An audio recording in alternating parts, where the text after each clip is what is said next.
Estás escuchando Relatable, un podcast sobre experiencias personales conducido por Lulú Mena.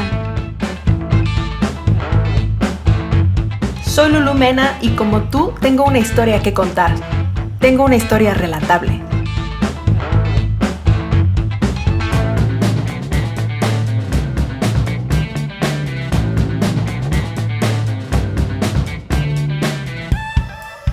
Síguenos y no te pierdas un nuevo episodio cada semana.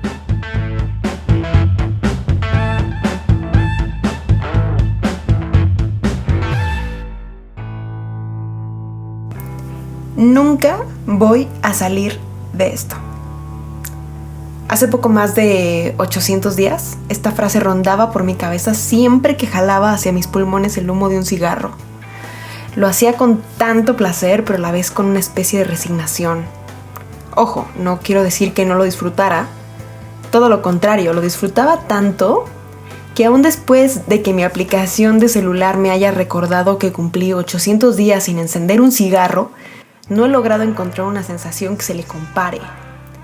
Hay placeres en la vida, como tomarte una cerveza fría cuando el clima pinta calientísimo, como acostarte en el piso después de hacer una rutina de ejercicio súper pesada, darle una mordida a tu taco preferido justo cuando te sientes morir de hambre y antojo, pero nada de esto se compara a sentir que te asfixias por un micromomento y segundos después eres liberado mientras ves el humo salir de tu cuerpo. Ya sé que suena súper masoquista y súper raro, y ¿sabes algo? Realmente lo es. Siempre he pensado que el hábito de fumar no es para todos. Es para quien sabe encontrar placer en circunstancias adversas de supervivencia. Hoy, en este podcast, no vengo cual fanático religioso a convencerte que dejes de fumar. Nadie te va a convencer.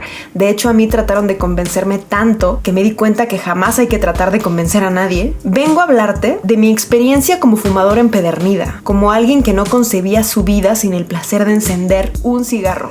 Como alguien que llegó a salir al Oxxo a las 3 de la mañana porque los cigarros se habían terminado, que llegó a pagar 300 pesos por una pinche cajetilla en una boda, o que prefería muchas veces fumarse un Camel que comer. Y te quiero contar también por qué lo dejé, cómo lo logré, cómo es mi vida después del cigarro y las cosas que tuve que sacrificar y que incluso al día de hoy han dejado secuelas en mi vida.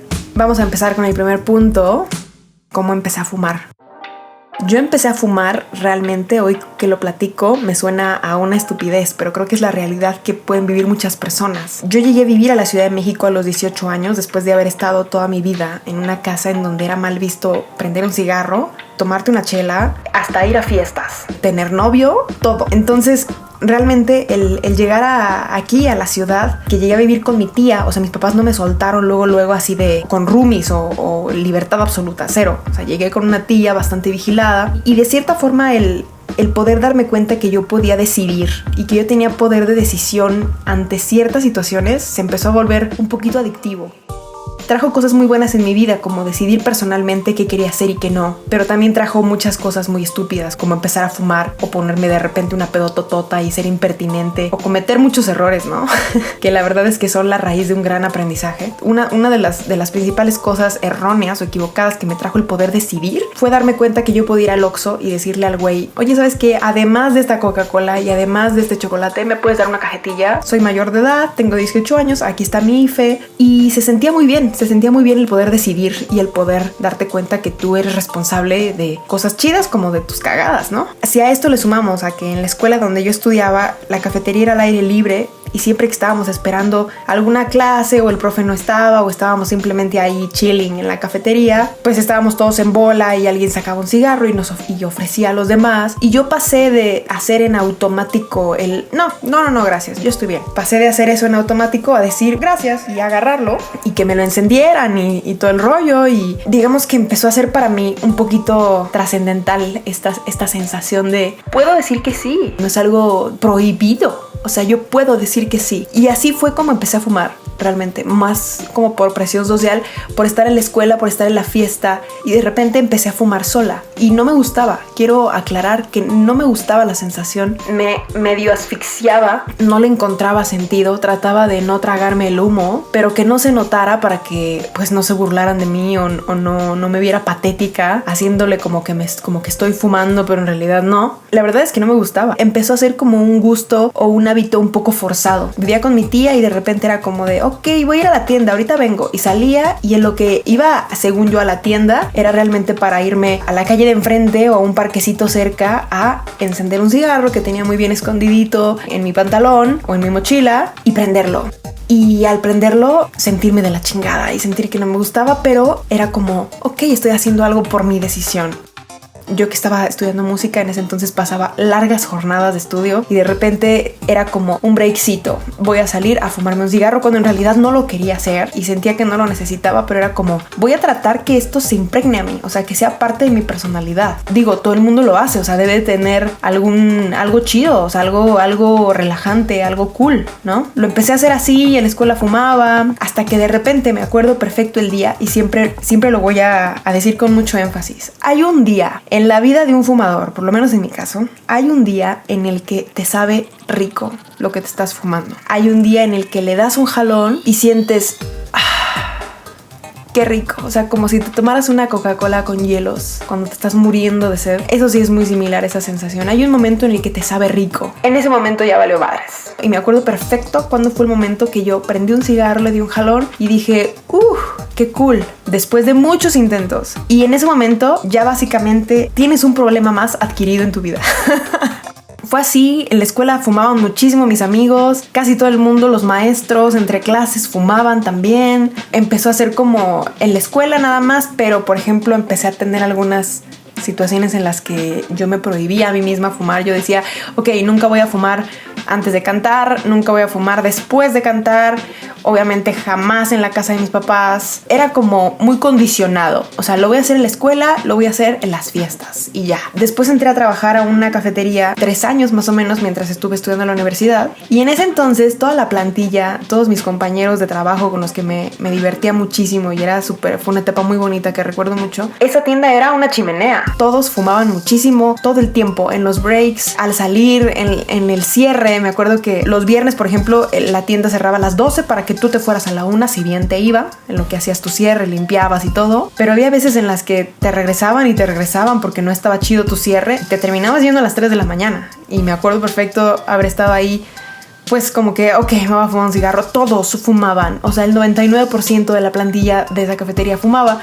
Y salíamos a fumar y a convivir, y en lo que la platicada y el chisme y todo. Entonces creo que fue de las épocas en las que más fumé. Mientras trabajé y estudié, en la escuela el ambiente era fumador, en el trabajo era fumador, y además el hecho de trabajar y estudiar y hacer las dos cosas al mismo tiempo genera una tensión y un estrés que yo dormía muy poquito. Cuando trabajaba en la mañana en esta cafetería, entraba a las 5 de la mañana, y si eras fijo en la mañana, que era mi caso en ese entonces, eras fijo en la mañana porque estudiabas en la tarde, los fines de semana te tocaba cerrar, y los fines de semana salía en la madrugada. Entonces eran unas malpasadas y eran unas desveladas tan cañonas que sentía que el cigarro me mantenía alerta, que me mantenía despierta. Me hacía un café en una de las máquinas y era café y cigarro, Coca-Cola y cigarro. Fue de las épocas en las que tuve peores hábitos de sueño, peores hábitos alimenticios. Estaba súper jodida económicamente, entonces básicamente me alimentaba de los cafés que te dan ahí, de los frappés, de la crema batida. Muchas veces contaba con 30 pesos para comer o para ir por unos tacos de canasta o lo que fuera, porque no nos habían pagado y ese día nos pagaban. De esas veces que llegas rayando a la quincena, y con esos 30 pesos yo prefería comprarme una cajetilla de cigarros. Prefería ir al Oxxo porque decía, ok, ¿qué prefiero? ¿20 cigarros o unos tacos? 20 cigarros me van a durar por lo menos hoy y mañana, me quitan el hambre, me mantienen despierta, pues voto por los cigarros. Hoy y siempre. Y un fumador lo dice orgulloso. Pues más o menos en promedio yo fumaba entre 10 y 12 cigarros al día. Una cajetilla me duraba un día y medio o 2. Había veces que en una fiesta, en una salida, en una temporada de mucho estrés, como exámenes o cosas así, había veces que me acababa una cajetilla al día. Me podía acabar una cajetilla en una noche, o sea, en una fiesta. Eso era lo que fumaba más o menos. Mientras estuve trabajando y estudiando fue, yo creo que lo que más fumé. en la vida de un fumador hay cosas de tu vida cotidiana o de tu vida normal que relacionas con el cigarro siempre. Por ejemplo, comer rico, el cigarro después de comer es atesorado. Lo relacionas también con descansar, como te digo, o sea, que estaba de repente estudiando arduamente y decía, me voy a tomar un breakcito, me fumo un cigarro, me siento en el sillón, descanso un ratito mientras me fumo un cigarro. En mi caso yo lo empecé a relacionar mucho con escribir. No podía componer o no podía sentarme a escribir una rola o a escribir en mi blog si no tenía mi cenicero y una cajetilla de cigarros ahí. Y si se está acabando, antes de sentarme a escribir voy por una cajetilla nueva, porque si no me va a dar mucho coraje, ¿no? Estar como a las 2 de la mañana y que se acaben. Y cuando componía con otras personas o cuando me juntaba a componer con otros autores, si fumaban pues estaba súper chido porque estábamos fumando juntos en la sala con las guitarras, componiendo una canción y en el modo más bohemio cool del mundo según uno. Pero cuando no fumaban pues era bastante incómodo porque era, oye, break, voy a salir a tu terraza. Pero sí, obviamente interrumpes el flujo de información, interrumpes el mood y era como estar saliendo y luego pasaban 15 minutos y era como de puta, ya quiero otro, me lleva la chingada. Es un poco esclavizante, como que yo sentía que no estaba ni contenta ni cuando estaba escribiendo porque estaba pensando en fumar y cuando estaba fumando estaba pensando en como puta, interrumpí el flujo de la canción, todo por esta mamada. No me mantenía contenta de ninguna forma. Lo empecé a relacionar también mucho con caminar. Me he movido siempre desde que llegué a la Ciudad de México antes de agarrar la bici, pues me moví siempre en transporte público. Siempre fui de usar el metrobús, de caminar. Y digamos que en ese trayecto, si había que tomar el metro o el metrobús, y de repente caminar 15 minutos o caminar 10 minutos hacia alguna calle, en esos 10 minutos o 15, indudablemente prendía un cigarro. El caminero. Porque pues es sí o sí, o sea, no me acuerdo una situación en la que no lo hubiera hecho, a menos que no tuviera. Pero sí ese cigarro que prendes en lo que vas caminando y en lo que encuentras la casa. Y hay veces que hasta llegabas a la casa o llegabas al lugar y te fumabas otro allá afuera, si habías llegado temprano, por ejemplo. Eso también es otra, lo empiezas a relacionar mucho con esperar. Llegas temprano, llegas a algún café, no ha llegado la otra persona o llegas antes a la escuela o cosas así y pues vas a fumar. Y lo relacionas mucho con me quedan 5 minutos, me alcanza para un cigarrito. Cuando resultaba que alguien llegaba tarde o que algún amigo nos habíamos quedado de ver y llegaba tarde, yo prendía un cigarro. Siempre. No puedes estar sin hacer nada. O sea, no puedes estar con las manos quietas, no puedes estar escuchando tu celular. Si tienes cigarros, en mi caso yo no podía estar ahí sin prender uno.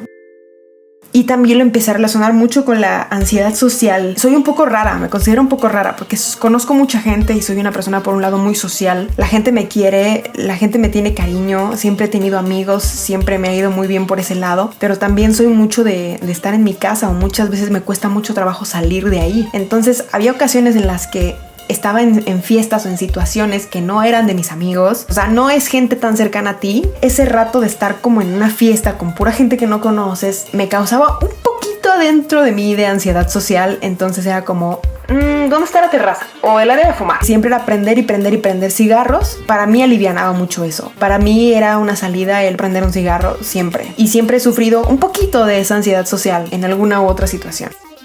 Entonces uno empieza a relacionar el cigarro con estas cosas, con comer rico, con descansar, con escribir, con caminar, con esperar a alguien, con estar en una fiesta y no conocer a nadie, con un cafecito. Y uno no se da cuenta, pero de cierta forma te empieza a echar a perder esas cosas. O sea, las empieza como a contaminar un poquito. El cigarro es una relación amorosa muy tóxica. Hay una experiencia que me gustaría mucho platicar. Dayo y yo dábamos un curso de composición de canciones en una escuela que se llama SAEX de la Condesa. Y hubo una actividad en una clase de composición que yo a mis alumnos les dije, vamos a referirnos a un objeto como si fuera una persona y díganme lo que se les ocurre. ¿Cómo sería una persona si fuera este objeto? ¿Qué objeto? Yo lo que tenía en mi mochila era una cajetilla de cigarros. Entonces agarré mi cajetilla de cigarros y lo puse ahí donde se ponen los gises en el pizarrón, los plumones, y les dije, una cajetilla de cigarros. Si una cajetilla de cigarros fuera una persona, ¿cómo creen que sería? Y las opiniones de ellos me hicieron entender que a la gente le queda muy claro que el cigarro es malísimo. Las opiniones empezaron a ser muy tóxica. Sería una persona que te lastima y después se hace pendeja. Sería una persona que desde el inicio te advierte que no quiere nada contigo y tú te súper clavas con ella. Sería una persona demasiado letal, muy neurótica, pasivo-agresiva. Todos los comentarios eran así. Incluso hubo una chava que dijo, ven que los cigarros tienen en la parte de atrás estas imágenes horribles de ratas ratas muertas y cosas así. Entonces ella dijo, déjame ver la advertencia que tienes en la espalda. El cigarro, desde que lo compras, te advierte con imágenes fatales, que todos los fumadores nos hacemos bien pendejos y somos completamente insensibles. O sea, como que desarrollamos una habilidad de ok, bueno, dame el de cáncer de pulmón, no, mejor el de rata muerta, lo que sea. O sea, nos vale madres. Con esta actividad me di cuenta que todos conocemos perfectamente que es algo que te hace daño. Hasta yo misma, yo como fumadora empedernida, elegí una cajetilla de cigarros y no elegí una botella de agua porque yo quería que fuera una canción o una actividad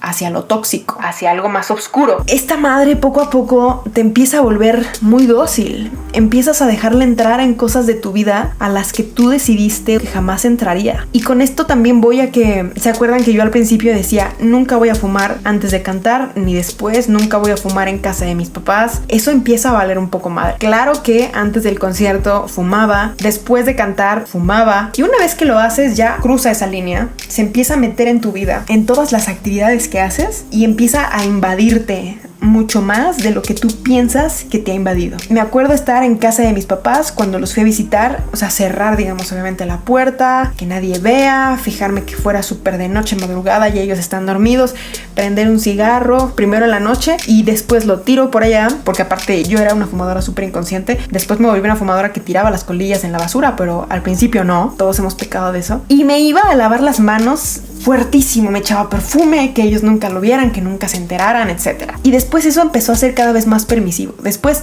ya a plena tarde, con la televisión prendida, mis papás en la casa, yo decía, ahorita vengo. Subía al baño, según yo, y en la terraza me fumaba un cigarro, igual me echaba perfume, trataba que ellos no se acercaran mucho a mí porque se iban a dar cuenta. Después ya me valía madre que se dieran cuenta. Después, o sea, mi mamá decía, oye, hueles a cigarro, estás fumando. Y yo, sí. Empiezas a ser muy dócil y empieza a romperse tu línea y te empieza a invadir hasta que se vuelve parte de ti, o sea, que ya eres básicamente un cigarro. Empiezas a darle mucho permiso de entrar a tu vida. De repente toma mucho tiempo, de repente toma poco, pero eso está cabrón. Otro punto también que quisiera platicarles acerca del cigarro y de la dinámica que existe entre esto y un fumador es los famosos amigos fanáticos anti-cigarro. Esto va dirigido principalmente a las personas que quieren convencer a alguien de que deje de fumar. No lo hagan. A mí me insistieron tanto mis amigos y es tan cagante. O sea, mientras más te insisten y te dicen, ¿cuándo vas a dejar esa madre? Ay, ¿otro? Pero si ya llevas 3. Ay, no, claro, no lo necesitas. Mientras más te empiezan a joder que lo dejes de fumar y que cuándo y que te hace daño y el sermón, que es de hueva, menos lo quieres dejar de fumar. O sea, el fumador es necio. No solamente es necio, sino que trata de demostrarte que jamás lo vas a controlar. O sea, es muy descarado, es muy orgulloso. Yo nunca sentí pena por encender un cigarro en la cara de alguien. Cuando nadie te ve, de repente eres muy vulnerable y muy inseguro, pero cuando estás con más gente, te enorgullece el fumar, te enorgullece prender un cigarro. Siento que uno muchas veces como amigo así hace más daño que lo que realmente estás ayudando a la persona. La persona es un adulto, la persona sabe cuando quiera lo va a dejar, pero yo creo que el estar insistiendo y el ser una persona como tan cagante hace que un propio fumador más se empeñe en decir, ni madres, no me vas a decir qué hacer, no lo voy a hacer jamás. Y yo lo viví mucho tiempo. Y de hecho les voy a confesar que cuando yo dejé de fumar, no le dije a nadie, era mi secreto. ¿Por qué no le dije a nadie? Porque me iba a cagar demasiado que me dijeran, ¡bravo! ¡Por fin! ¡Está increíble! ¿Y cuánto llevas? Yo sé que puedes. O sea, te caga el que te restrieguen en la cara que tenían razón. Te caga el reconocer que tú estabas mal. No lo hagan. Dejen de joder. Dejen de insistirle a sus amigos que dejen de fumar cuando ellos quieran dejar de fumar. Si es que él había pensado dejar de fumar, con un comentario así puede ser que se vuelva más necio. A fin de cuentas, una persona que tiene una adicción de este tipo no está limpia, no está en sus 5 realmente. O sea, honestamente, es una persona más alterada, es una persona diferente y eso está científicamente comprobado. O sea, el cigarro te altera, el cigarro te mantiene muy alerta. Dejen de insistir, dejen de hacer así porque de verdad es muy, muy, muy cagante. Recuerdo estar en paisajes increíbles y decir, voy al baño. Irme según yo al baño y en realidad irme a esconder para fumar. O ir a buscar la puta área de fumar. Estar en Disney y buscar el área de fumar. O sea, uno se siente un poco miserable y en mi caso me sentía muy frustrada por estar en lugares tan increíbles que siempre había soñado estar y no poderlo disfrutar por estar pensando en esa madre. Me sentía un poco miserable por desear más un cigarro en lugar de apreciar semejante nivel de naturaleza o semejante cosa increíble increíble. El fumador de repente cuando estás solo y prendes tu cigarro y están todos pasándose la cabrón en Disney o en Xcaret y tú estás solo en el área de fumar con un cigarro, te sientes, la verdad, vulnerable, inseguro y un poco miserable, honestamente. Y el fumador es muy resignado. Yo estaba muy resignada, era como de puta, pues es que lo necesito, es que es lo que hay y me hace falta. Hubo muchas veces que intenté dejar de fumar y no tuve éxito. Y siempre, en todas estas ocasiones, le echas la culpa a los demás. Era como, puta, yo que estaba intentando dejar de fumar y boom, exámenes finales, ¿no? O yo que estaba intentando dejar de fumar y esta vieja me la arma de pedo. Yo que estaba pensando dejar de fumar y de repente un problemón con tu mamá o lo que sea. O sea, siempre uno le echa la culpa a los demás. Tratas de escudarte en que te estresaron, en que tú le estabas echando ganas, en que vienen exámenes, en que va a estar cabrón dejar el cigarro ahí, en que como ahorita en cuarentena voy a dejar de fumar, si es cuando más estrés tengo, pasando la cuarentena quizá. No, nunca va a ser un buen momento. Nunca va a haber un momento en el que tú digas, ahorita todo está tranqui, durante los próximos 12 meses no va a haber ningún problema, pues voy a elegir dejar de fumar ahorita porque es un buen momento, todo va a estar tranqui. Nunca todo va a estar tranqui. La vida es así, la vida es impredecible. Y cuando no es una pandemia mundial, son noticias devastadoras en Twitter. O sea, siempre va a haber cosas que te pongan ansioso. Uno como fumador, orgulloso, necio y empedernido, la actitud más común es echarle la culpa a los demás. De las veces que yo intenté dejar de fumar y no lo logré, en todas le eché la culpa a alguien.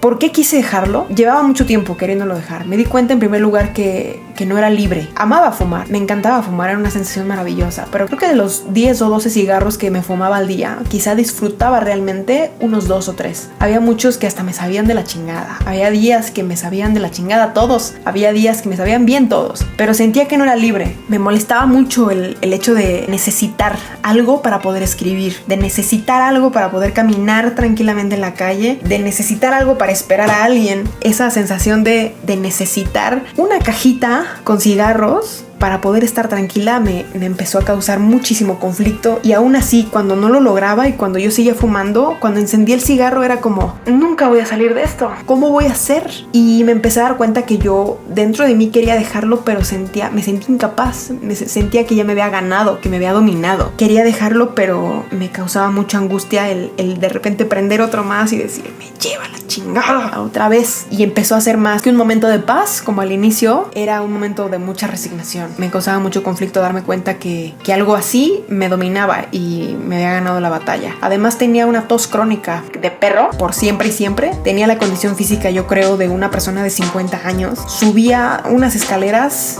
y me estaba muriendo. De repente algún día que decía, bueno, ahora sí voy a hacer ejercicio, salí a correr y me estaba muriendo a la primera cuadra. Y esa tos crónica o esa garganta cerrada, esa tos de fumador tan característica, que es como entre flemosita y rara, era un pedo. De repente sientes una punzadita en la cabeza también todo el tiempo cuando no tienes tu droga, y cuando la tienes pues también siempre huelen las manos a cigarro. Me empecé a sentir sucia, me empecé a sentir como que todo el tiempo olía. Empezó a ser una cadena de cosas. No lo planeé el dejar de fumar. Una vez fui a casa de Dayo porque fui a componer con ella y yo no había fumado en todo ese día porque no tenía cigarros. Era un domingo, creo que era de puente, o sea, era súper festivo el rollo. Y cuando regresé, pasé a la tienda donde normalmente compraba los cigarros y estaba cerrada. Y después fui a un puesto que yo conocía donde compraba los cigarros y también estaba cerrado. Y en lugar de estar camine y camine buscando un pinche cigarro, estaba cansada y dije, me voy a ir a la casa y ya, hoy no voy a fumar. ¿Qué pasa si no fumo hoy? Me fui a la casa y no fumé ese día, y al otro día traté de ocuparme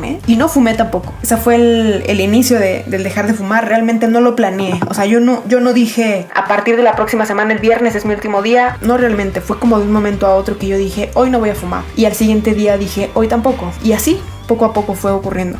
Claro que se me antojó muy cañón, se me antojó muchísimo, lo necesitaba, lo quería. Hubo cosas que tuve que cambiar para dejarlo. Tuve que dejar de quedarme platicando en la escuela. O sea, muchas veces después de dar clases en la escuela me quedaba platicando afuera y todo el mundo está fumando ahí, y eso lo tuve que dejar de hacer. Terminaba clases y me iba a casa luego. No podía estar ahí porque sabía que se me iba a antojar. Tuve que agarrar la bici, tuve que cambiar el rumbo, cambiar las calles, que mi mente no asociara el caminar ciertas calles como una rutina, porque yo necesitaba un cigarro ahí. O sea, en ese momento el cerebro es súper exigente con esas cosas. En la bici no podía fumar porque tenía las manos ocupadas. Tuve que dejar de escribir también. O sea, dejé de componer un rato porque sentía que no podía componer si no fumaba. Me puse a hacer ejercicio. Durante esa época en la que necesitas una fuerza de voluntad tan cabrona, sí tuve que dejar de ir a fiestas, tuve que dejar de ir a reuniones, tuve que dejar de ver a los amigos que yo sabía que eran unas chimeneas andantes. De repente me escribió una amiga y me decía, oye güey, vamos a tomarnos un café, te tengo un chisme. Y yo estoy súper ocupada. O sea, no le iba a decir que no quería porque ella fuma un cigarro tras otro, pero sí era por eso. Tuve que alejarme un poco de las personas que fumaban, por lo menos mientras me sentía un poquito más fuerte y un poquito menos vulnerable. Después de haber dejado de fumar, terminé una relación y me rompieron el corazón horrible. Y cuando eso pasó, o sea, yo me pude haber caído, yo pude haber mandado toda la chingada, ir al Oxxo a comprarme una cajetilla y volver a fundirme en el cigarro después de esa decepción y de esa ruptura. No lo hice por una razón. Cuando me cortaron y me mandaron a la verga, llevaba como 2 meses sin fumar, más o menos. Y era lo más que había durado en mi vida sin fumar. Y yo sentía que ese logro era algo tan mío, que no era de nadie más, era algo 100% mío, que yo no iba a permitir que esa persona, además de haberme quitado tantas cosas, me quitara eso. No iba a permitirlo. Me empedaba en mi casa todos los días, me acabé una botella de tequila en poquito tiempo, me la vivía depre, pero no volví a encender un cigarro. Y fui tan fuerte que dije, no me vas a quitar también esto, hija de la gran chingada. No dejé que eso pasara. Al poquito tiempo que ocurrió esto, falleció mi hermano en junio del 2018, que fue igual una época fuertísima, y ahí me pude volver a caer. Ahí pude volver a decir, a la chingada todo, voy por un cigarro. O sea, mientras estaba en la noche en el hospital con un panorama horrible, que ya les platicaré después la historia de mi hermano, pero mientras yo me había quedado a hacer guardia, yo podría decir, voy a fumar. O sea, no puedo con esta ansiedad, no puedo con esta situación, se iba a morir mi hermano. Y no lo hice. Si yo hubiera sido la misma Lulu de antes de echarle la culpa a los demás, de pues es que hay exámenes, pues es que me hiciste emputar, pues es que mi mamá se la mamó con esto, y echarle la culpa a los demás de por qué no encuentras una situación en la que estás completamente tranquilo para dejar de fumar. Si yo hubiera sido esa misma persona, hubiera caído desde que mi ex me mandó a la chingada. Y bueno, si eso no hubiera sido suficiente, pues qué mayor situación de estrés más que se esté muriendo tu hermano. No lo hice. Yo dije, no voy a volver a caer en eso. No quiero. Llevo 2 meses, llevo 3 meses y no hay otra respuesta. Incluso cuando ocurrió lo peor, cuando falleció mi hermano Luis y toda esta situación horrible de pesadilla que viví con mi familia, no volví a encender un cigarro. ¿Tú crees que yo voy a encender un cigarro hoy en día porque me estreso o porque tengo una pequeña pelea o por lo que sea? Después de haber superado eso tan cabrón, lo de mi ex ya vale mucho madre, pero lo de Luis, jamás. Yo soy invencible ahora. Ni la cosa más cabrona me va a volver a hacer prender un cigarro. ¿Sí me explicó? Estoy tan del otro lado, por eso no lo he hecho. Ayer cumplí 800 días, un poquito más de 2 años de haber dejado de fumar. Dejé de fumar en marzo del 2018. ¿Cómo me siento? Lo vuelvo a decir, es una relación amorosa tóxica que en este caso está superada. Y como una relación amorosa tóxica la recuerdas, te hizo mierda, pensabas que jamás ibas a salir de ahí, pero también te hizo crecer y sabes que no volverías ni en pedo a estar con ella. Me siento tan sanada que puedo hablar de ello y puedo contar mi experiencia, pero no se me antoja volver ahí. O sea, no se me antoja ni en pedo volver a prender un cigarro y volver a estar en esas situaciones. No lo haría, jamás. Tengo una condición física muchísimo mejor, me siento muchísimo mejor, me siento libre, es como si me hubieran cortado una cadena y siento que soy capaz de hacer cualquier cosa. O sea, eso también como persona te trae muchas cosas increíbles. Creo que no solo el cigarro, o sea, en general soltar algo que sabías que te hacía daño y en el fondo querías hacer, tiene implícita mucha madurez, mucha decisión de por medio.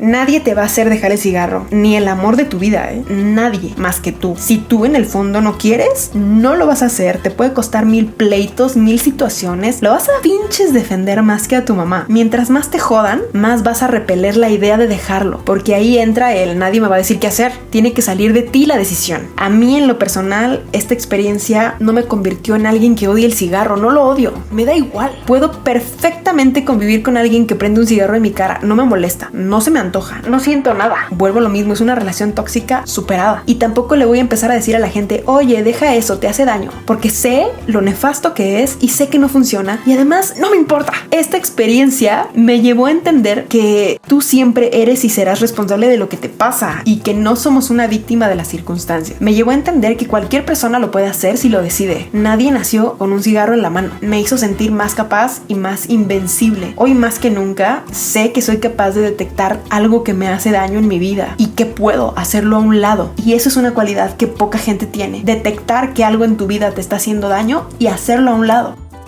Tú también eres capaz de sentirlo y cualquier persona es capaz de sentirlo cuando quieras y cuando estés listo. Detrás del género o del nombre existe un ser humano como tú con una historia relatable.